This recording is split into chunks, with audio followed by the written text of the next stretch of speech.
Chapter 13 Dr. SEWARD's diary continued. The funeral was arranged for the next succeeding day so that Lucy and her mother might be buried together. I attended to all the ghastly formalities, and the urbane undertaker proved that his staff were afflicted, or blessed, with something of his own obsequious suavity. Even the woman who performed the last offices for the dead remarked to me, in a confidential, brother-professional way, when she had come out from the death chamber. "She makes a very beautiful corpse, sir. It's quite a privilege to attend on her. It's not too much to say that she will do credit to our establishment." I noticed that Van Helsing never kept far away. This was possible from the disordered state of things in the household. There were no relatives at hand, and as Arthur had to be back the next day to attend at his father's funeral, we were unable to notify anyone who should have been bidden. Under the circumstances, Van Helsing and I took it upon ourselves to examine papers, etc. He insisted upon looking over Lucy's papers himself. I asked him why, for I feared that he, being a foreigner, might not be quite aware of English legal requirements, and so might in ignorance make some unnecessary trouble. He answered me, I know. You forget that I am a lawyer as well as a doctor, but this is not altogether for the law. You knew that when you avoided the coroner. I have more than him to avoid. There may be papers more such as this." As he spoke, he took from his pocketbook the memorandum which had been in Lucy's breast, and which she had torn in her sleep. "When you find anything of the solicitor who is for the late Mrs. Westenra, seal all her papers and write him tonight. For me, I watch here in the room and in Miss Lucy's old room all night, and I myself search for what may be. It is not well that her very thoughts go into the hands of strangers." I went on with my part of the work, and in another half hour had found the name and address of Mrs. Westenra's solicitor and had written to him. All the poor lady's papers were in order. Explicit directions regarding the place of burial were given. I had hardly sealed the letter when, to my surprise, Van Helsing walked into the room, saying, "Can I help you, friend John? I am free, and if I may, my service is to you." "Have you got what you looked for?" I asked, to which he replied, "I did not look for any specific thing. I only hoped to find, and find I have, all that there was, only some letters and a few memoranda and a diary new begun. But I have them here, and we shall for the present say nothing of them. I shall see that poor lad tomorrow evening, and with his sanction I shall use some." When we had finished the work in hand, he said to me, "And now, friend John, I think we may to bed. We want sleep, both you and I, and rest to recuperate. Tomorrow we shall have much to do, but for the tonight there is no need of us. Alas." Before turning in, we went a look at poor Lucy. The undertaker had certainly done his work well, for the room was turned into a small chapelle ardent. There was a wilderness of beautiful white flowers, and death was made as little repulsive as might be. The end of the winding sheet was laid over the face. When the professor bent over and turned it gently back, we both started at the beauty before us, the tall wax candles showing a sufficient light to note it well. All Lucy's loveliness had come back to her in death, and the hours that had passed, instead of leaving traces of decay's effacing fingers, had but restored the beauty of life, till positively I could not believe my eyes that I was looking at a corpse. The professor looked sternly grave. He had not loved her as I had, and there was no need for tears in his eyes. He said to me, "Remain till I return," and left the room. He came back with a handful of wild garlic from the box waiting in the hall, but which had not been opened, and placed the flowers amongst the others on and around the bed. Then he took from his neck, inside his collar, a little gold crucifix and placed it over the mouth. He restored the sheet to its place, and we came away. I was undressing in my own room, when, with a premonitory tap at the door, he entered, and at once began to speak. "Tomorrow I want you to bring me, before night, a set of post-mortem knives." "Must we make an autopsy?" I asked. "Yes and no. I want to operate, but not as you think. Let me tell you now, but not a word to another. I want to cut off her head and take out her heart. Ah, you a surgeon and so shocked. You, whom I have seen with no tremble of hand or heart, do operations of life and death that make the rest shudder. Oh, but I must not forget, my dear friend John, that you loved her, and I have not forgotten it, for it is I that shall operate, and you must only help. I would like to do it tonight, but for Arthur I must not. He will be free after his father's funeral tomorrow, and he will want to see her to see it. Then, when she is coffined ready for the next day, you and I shall come when all sleep.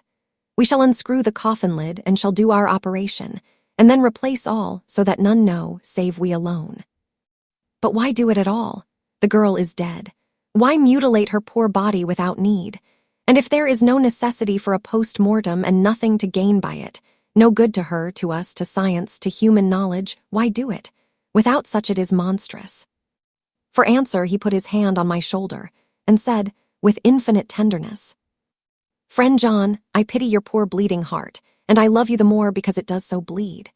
If I could, I would take on myself the burden that you do bear. But there are things that you know not, but that you shall know, and bless me for knowing, though they are not pleasant things. John, my child, you have been my friend now many years, and yet did you ever know me to do any without good cause? I may err, I am but man, but I believe in all I do. Was it not for these causes that you sent for me when the great trouble came? Yes. Were you not amazed, nay horrified, when I would not let Arthur kiss his love, though she was dying, and snatched him away by all my strength? Yes. And yet you saw how she thanked me with her so beautiful dying eyes, her voice, too, so weak, and she kissed my rough old hand and blessed me. Yes. And did you not hear me swear promise to her, that so she closed her eyes grateful? Yes. Well, I have good reason now for all I want to do. You have for many years trust me. You have believed me weeks past, when there be things so strange that you might have well doubt. Believe me yet a little, friend John. If you trust me not, then I must tell what I think, and that is not perhaps well. And if I work, as work I shall, no matter trust or no trust. Without my friend trust in me, I work with heavy heart and feel, oh, so lonely when I want all help and courage that may be. He paused a moment and went on solemnly. Friend John, there are strange and terrible days before us. Let us not be two, but one, that so we work to a good end. Will you not have faith in me? I took his hand and promised him. I held my door open as he went away and watched him go into his room and close the door. As I stood without moving, I saw one of the maids pass silently along the passage. She had her back towards me, so did not see me, and go into the room where Lucy lay. The sight touched me. Devotion is so rare, and we are so grateful to those who show it unasked to those we love. Here was a poor girl putting aside the terrors which she naturally had of death to go watch alone by the bier of the mistress whom she loved, so that the poor clay might not be lonely till laid to eternal rest. I must have slept long and soundly, for it was broad daylight when Van Helsing waked me by coming into my room. He came over to my bedside and said, "You need not trouble about the knives. We shall not do it." "Why not?" I asked, for his solemnity of the night before had greatly impressed me. "Because," he said sternly, "it is too late or too early. See." Here he held up the little golden crucifix. "This was stolen in the night." "How stolen?" I asked in wonder, "since you have it now." "Because I get it back from the worthless wretch who stole it, from the woman who robbed the dead and the living. Her punishment will surely come, but not through me. She knew not altogether what she did, and thus unknowing, she only stole. Now we must wait." He went away on the word, leaving me with a new mystery to think of, a new puzzle to grapple with. The forenoon was a dreary time, but at noon the solicitor came, Mr. Marquand, of Holman, Sons, Marquand, and Litterdale. He was very genial and very appreciative of what we had done, and took off our hands all cares as to details. During lunch he told us that Mrs. Westenra had for some time expected sudden death from her heart, and had put her affairs in absolute order. He informed us that, with the exception of a certain entailed property of Lucy's father's, which now, in default of direct issue, went back to a distant branch of the family, the whole estate, real and personal, was left absolutely to Arthur Holmwood. When he had told us so much, he went on. Frankly, we did our best to prevent such a testamentary disposition, and pointed out certain contingencies that might leave her daughter either penniless or not so free as she should be to act regarding a matrimonial alliance. Indeed, we pressed the matter so far that we almost came into collision, for she asked us if we were or were not prepared to carry out her wishes. Of course, we had then no alternative but to accept. We were right in principle, and 99 times out of 100 we should have proved, by the logic of events, the accuracy of our judgment. Frankly, however, I must admit that in this case any other form of disposition would have rendered impossible the carrying out of her wishes. For by her predeceasing her daughter, the latter would have come into possession of the property, and even had she only survived her mother by 5 minutes, her property would, in case there were no will, and a will was a practical impossibility in such a case, have been treated at her decease as under intestacy. In which case Lord Godalming, though so dear a friend, would have had no claim in the world, and the inheritors, being remote, would not be likely to abandon their just rights for sentimental reasons regarding an entire stranger. I assure you, my dear sirs, I am rejoiced at the result, perfectly rejoiced. He was a good fellow, but his rejoicing at the one little part, in which he was officially interested, of so great a tragedy, was an object lesson in the limitations of sympathetic understanding. He did not remain long, but said he would look in later in the day and see Lord Godalming. His coming, however, had been a certain comfort to us, since it assured us that we should not have to dread hostile criticism as to any of our acts. Arthur was expected at 5 o'clock, so a little before that time we visited the death chamber. It was so in very truth, for now both mother and daughter lay in it. The undertaker, true to his craft, had made the best display he could of his goods, and there was a mortuary air about the place that lowered our spirits at once. Van Helsing ordered the former arrangement to be adhered to, explaining that, as Lord Godalming was coming very soon, it would be less harrowing to his feelings to see all that was left of his fiancée quite alone. The undertaker seemed shocked at his own stupidity and exerted himself to restore things to the condition in which we left them the night before, so that when Arthur came such shocks to his feelings as we could avoid were saved. Poor fellow, he looked desperately sad and broken. Even his stalwart manhood seemed to have shrunk somewhat under the strain of his much-tried emotions. He had, I knew, been very genuinely and devotedly attached to his father, and to lose him, and at such a time, was a bitter blow to him. With me he was warm as ever, and to Van Helsing he was sweetly courteous, but I could not help seeing that there was some constraint with him. The professor noticed it, too, and motioned me to bring him upstairs.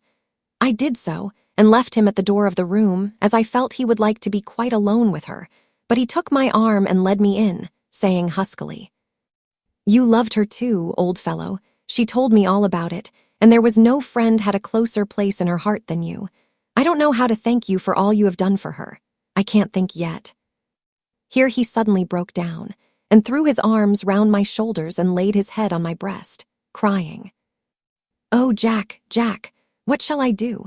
The whole of life seems gone from me all at once, and there is nothing in the wide world for me to live for."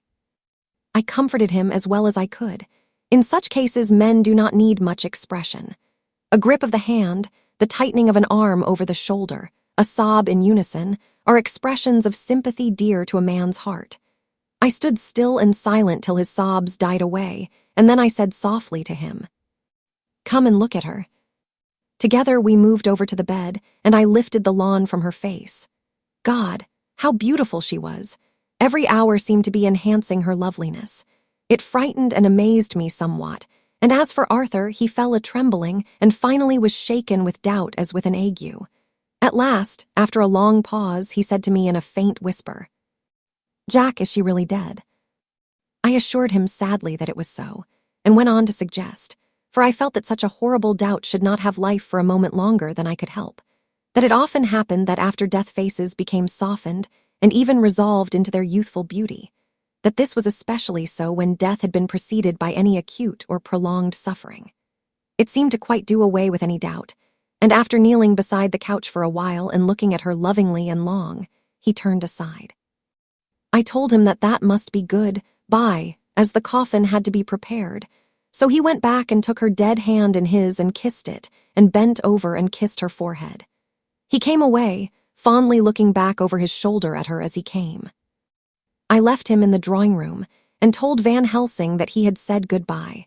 So the latter went to the kitchen to tell the undertaker's men to proceed with the preparations and to screw up the coffin. When he came out of the room again, I told him of Arthur's question, and he replied, "I am not surprised. Just now I doubted for a moment myself." We all dined together, and I could see that poor Art was trying to make the best of things. Van Helsing had been silent all dinner time, but when we had lit our cigars, he said, "Lord," but Arthur interrupted him. "No, no, not that, for God's sake. Not yet at any rate. Forgive me, sir. I did not mean to speak offensively. It is only because my loss is so recent." The professor answered very sweetly, "I only used that name because I was in doubt. I must not call you Mr., and I have grown to love you. Yes, my dear boy, to love you as Arthur." Arthur held out his hand and took the old man, warmly. "Call me what you will," he said. "I hope I may always have the title of a friend, and let me say that I am at a loss for words to thank you for your goodness to my poor dear." He paused a moment and went on. "I know that she understood your goodness even better than I do, and if I was rude or in any way wanting at that time you acted so, you remember," the professor nodded, "you must forgive me." He answered with a grave kindness, "I know it was hard for you to quite trust me then, for to trust such violence needs to understand, and I take it that you do not, that you cannot. Trust me now, for you do not yet understand. And there may be more times when I shall want you to trust when you cannot, and may not, and must not yet understand. But the time will come when your trust shall be whole and complete in me, and when you shall understand as though the sunlight himself shone through. Then you shall bless me from first to last for your own sake, and for the sake of others, and for her dear sake to whom I swore to protect." "And indeed, sir," said Arthur warmly, "I shall in all ways trust you. I know and believe you have a very noble heart, and you are Jack's friend and you were hers. You shall do what you like." The professor cleared his throat a couple of times, as though about to speak, and finally said, "May I ask you something now?" "Certainly." "You know that Mrs. Westenra left you all her property." "No, poor dear, I never thought of it." "And as it is all yours, you have a right to deal with it as you will.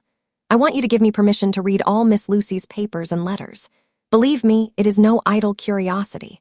I have a motive of which, be sure, she would have approved. I have them all here. I took them before we knew that all was yours, so that no strange hand might touch them, no strange I look through words into her soul. I shall keep them, if I may. Even you may not see them yet, but I shall keep them safe. No word shall be lost, and in the good time I shall give them back to you. It's a hard thing I ask, but you will do it, will you not, for Lucy's sake?" Arthur spoke out heartily, like his old self. "Dr. Van Helsing, you may do what you will. I feel that in saying this I am doing what my dear one would have approved. I shall not trouble you with questions till the time comes." The old professor stood up, as he said solemnly, "And you are right. There will be pain for us all, but it will not be all pain, nor will this pain be the last. We and you too, you most of all. My dear boy, will have to pass through the bitter water before we reach the sweet. But we must be brave of heart and unselfish, and do our duty, and all will be well." I slept on a sofa in Arthur's room that night. Van Helsing did not go to bed at all. He went to and fro, as if patrolling the house, and was never out of sight of the room where Lucy lay in her coffin, strewn with the wild garlic flowers, which sent, through the odor of lily and rose, a heavy, overpowering smell into the night. Mina Harker's journal. 22 September. In the train to Exeter, Jonathan sleeping. It seems only yesterday that the last entry was made, and yet how much between then, in Whitby and all the world before me, Jonathan away and no news of him. And now, married to Jonathan, Jonathan a solicitor, a partner, rich, master of his business, Mr. Hawkins dead and buried, and Jonathan with another attack that may harm him. Some day he may ask me about it. Down it all goes. I am rusty in my shorthand. See what unexpected prosperity does for us. So it may be as well to freshen it up again with an exercise anyhow. The service was very simple and very solemn. There were only ourselves and the servants there, one or two old friends of his from Exeter, his London agent, and a gentleman representing Sir John Paxton, the president of the Incorporated Law Society. Jonathan and I stood hand in hand, and we felt that our best and dearest friend was gone from us. We came back to town quietly, taking a bus to Hyde Park Corner.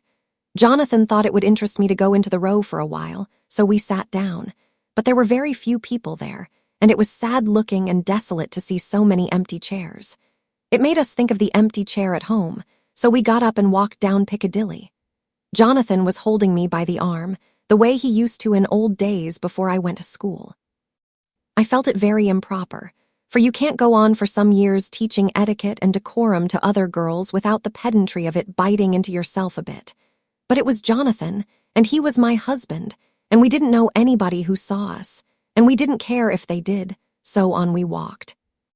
I was looking at a very beautiful girl, in a big cartwheel hat, sitting in a Victoria outside Giuliano's, when I felt Jonathan clutch my arm so tight that he hurt me, and he said under his breath, "My God!" I am always anxious about Jonathan, for I fear that some nervous fit may upset him again, so I turned to him quickly and asked him what it was that disturbed him. He was very pale, and his eyes seemed bulging out as, half in terror and half in amazement, he gazed at a tall, thin man with a beaky nose and black mustache and pointed beard who was also observing the pretty girl. He was looking at her so hard that he did not see either of us, and so I had a good view of him. His face was not a good face. It was hard and cruel and sensual, and his big white teeth, that looked all the whiter because his lips were so red, were pointed like an animal. Jonathan kept staring at him till I was afraid he would notice. I feared he might take it ill, he looked so fierce and nasty. I asked Jonathan why he was disturbed, and he answered, evidently thinking that I knew as much about it as he did. "Do you see who it is?" "No, dear," I said. "I don't know him. Who is it?" His answer seemed to shock and thrill me, for it was said as if he did not know that it was to me, Mina, to whom he was speaking. "It is the man himself." The poor dear was evidently terrified at something, very greatly terrified. I do believe that if he had not had me to lean on and to support him, he would have sunk down. He kept staring. A man came out of the shop with a small parcel and gave it to the lady, who then drove off. The dark man kept his eyes fixed on her, and when the carriage moved up Piccadilly, he followed in the same direction and hailed a hansom. Jonathan kept looking after him and said, as if to himself, "I believe it is the Count, but he has grown young. My God, if this be so. Oh, my God, if I only knew, if I only knew." He was distressing himself so much that I feared to keep his mind on the subject by asking him any questions, so I remained silent. I drew him away quietly, and he, holding my arm, came easily. We walked a little further, and then went in and sat for a while in the Green Park. It was a hot day for autumn, and there was a comfortable seat in a shady place. After a few minutes, staring at nothing, Jonathan's eyes closed, and he went quietly into a sleep with his head on my shoulder. I thought it was the best thing for him, so did not disturb him.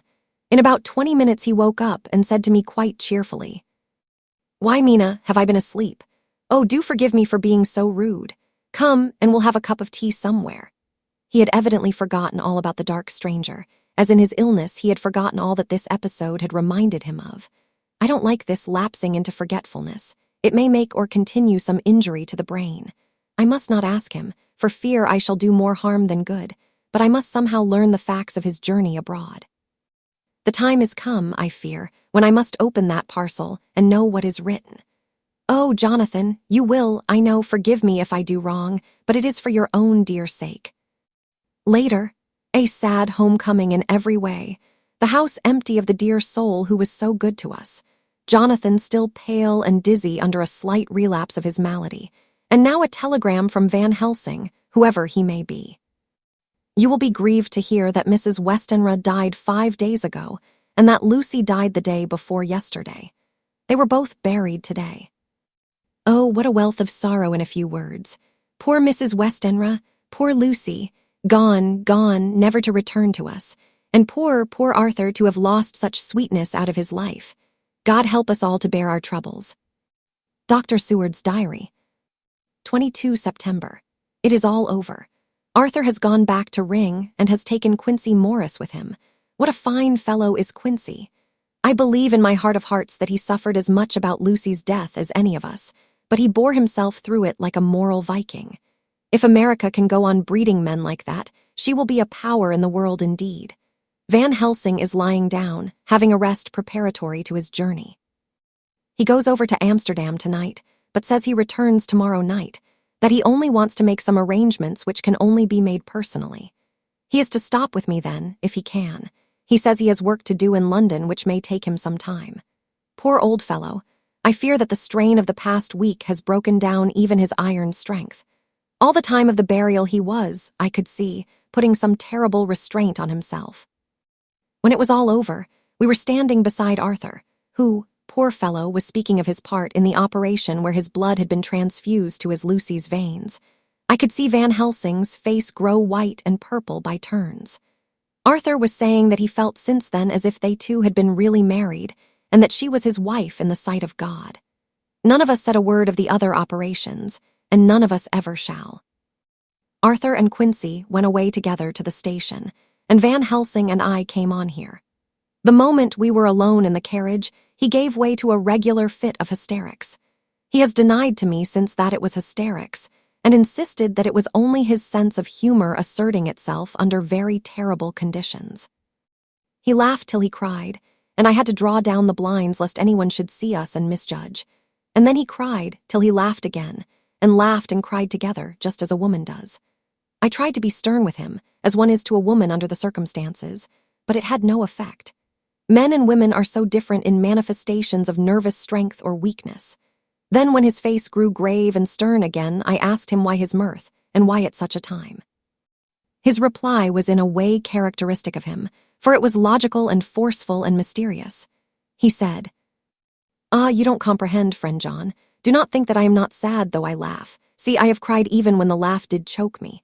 But no more think that I am all sorry when I cry, for the laugh he come just the same. Keep it always with you that laughter who knock at your door and say, 'May I come in?' is not the true laughter. No, he is a king, and he come when and how he like. He ask no person, he choose no time of suitability. He say, 'I am here.' Behold, in example, I grieve my heart out for that so sweet young girl. I give my blood for her, though I am old and worn. I give my time, my skill, my sleep. I let my other sufferers want that so she may have all. And yet I can laugh at her very grave, laugh when the clay from the spade of the sexton drop upon her coffin and say, thud. Thud to my heart, till it send back the blood from my cheek. My heart bleed for that poor boy, that dear boy, so of the age of mine own boy had I been so blessed that he live, and with his hair and eyes the same. There, you know now why I love him so. And yet when he say things that touch my husband heart to the quick, and make my father heart yearn to him as to no other man, not even to you, friend John, for we are more level in experiences than father and son. Yet even at such moment King laugh, he come to me and shout and bellow in my ear, 'Here I am! Here I am!' Till the blood come dance back and bring some of the sunshine that he carry with him to my cheek. Oh, friend John, it is a strange world, a sad world, a world full of miseries and woes and troubles. And yet when King laugh come he make them all dance to the tune he play. Bleeding hearts and dry bones of the churchyard, and tears that burn as they fall, all dance together to the music that he make with that smileless mouth of him. And believe me, friend John, that he is good to come and kind. Ah, we men and women are like ropes drawn tight with strain that pull us different ways. Then tears come, and like the rain on the ropes, they brace us up, until perhaps the strain become too great and we break. But King laugh he come like the sunshine, and he ease off the strain again, and we bear to go on with our labor, what it may be. I did not like to wound him by pretending not to see his idea, but, as I did not yet understand the cause of his laughter, I asked him. As he answered me, his face grew stern, and he said in quite a different tone, "Oh, it was the grim irony of it all, this so lovely lady garlanded with flowers that looked so fair as life, till one by one we wondered if she were truly dead. She laid in that so fine marble house in that lonely churchyard, where rest so many of her kin, laid there with the mother who loved her, and whom she loved, and that sacred bell going toll, toll, toll. So sad and slow, and those holy men with the white garments of the angel pretending to read books, and yet all the time their eyes never on the page, and all of us with the bowed head. And all for what? She is dead, so is it not?" "Well, for the life of me, Professor," I said, "I can't see anything to laugh at in all that. Why, your explanation makes it a harder puzzle than before. But even if the burial service was comic, what about poor Art and his trouble?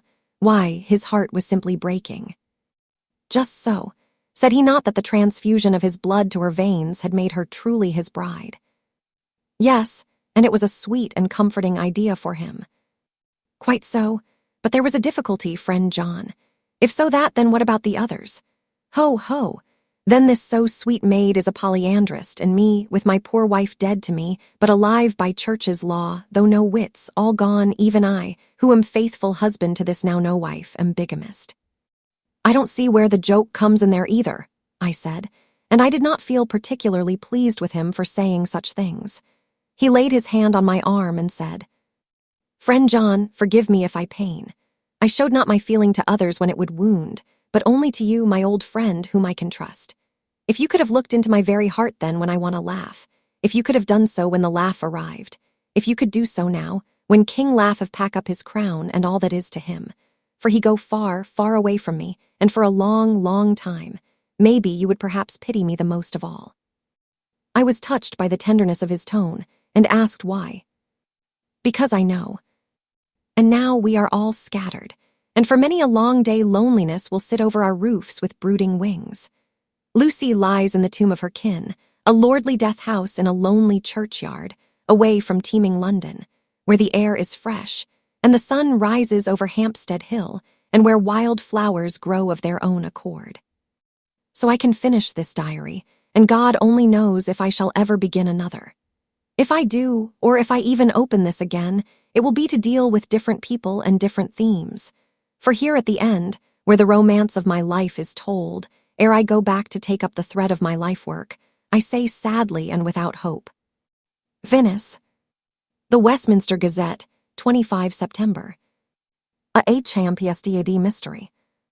The neighborhood of Hampstead is just at present exercised with a series of events which seem to run on lines parallel to those of what was known to the writers of headlines as the Kensington Horror, or the Stabbing Woman, or the Woman in Black. During the past 2 or 3 days, several cases have occurred of young children straying from home or neglecting to return from their playing on the heath. In all these cases, the children were too young to give any properly intelligible account of themselves, but the consensus of their excuses is that they had been with a bloofer lady. It has always been late in the evening when they have been missed, and on 2 occasions the children have not been found until early in the following morning. It is generally supposed in the neighborhood that, as the first child missed gave as his reason for being away that a bloofer lady had asked him to come for a walk, the others had picked up the phrase and used it as occasion served. This is the more natural as the favorite game of the little ones at present is luring each other away by wiles. A correspondent writes us that to see some of the tiny tots pretending to be the bloofer lady is supremely funny. Some of our caricaturists might, he says, take a lesson in the irony of grotesque by comparing the reality and the picture. It is only in accordance with general principles of human nature that the bloofer lady should be the popular role at these al fresco performances. Our correspondent naively says that even Ellen Terry could not be so winningly attractive as some of these grubby-faced little children pretend, and even imagine themselves to be. There is, however, possibly a serious side to the question, for some of the children, indeed all who have been missed at night, have been slightly torn or wounded in the throat. The wounds seem such as might be made by a rat or a small dog, and although of not much importance individually, would tend to show that whatever animal inflicts them has a system or method of its own. The police of the division have been instructed to keep a sharp lookout for straying children, especially when very young, in and around Hampstead Heath, and for any stray dog which may be about. The Westminster Gazette, 25 September, extra special. The HAMPSDAD Horror, another child injured, the bloofer lady. We have just received intelligence that another child, missed last night, was only discovered late in the morning under a furze bush at the Shooter's Hill side of Hampstead Heath, which is, perhaps, less frequented than the other parts. It has the same tiny wound in the throat as has been noticed in other cases. It was terribly weak and looked quite emaciated. It too, when partially restored, had the common story to tell of being lured away by the bloofer lady.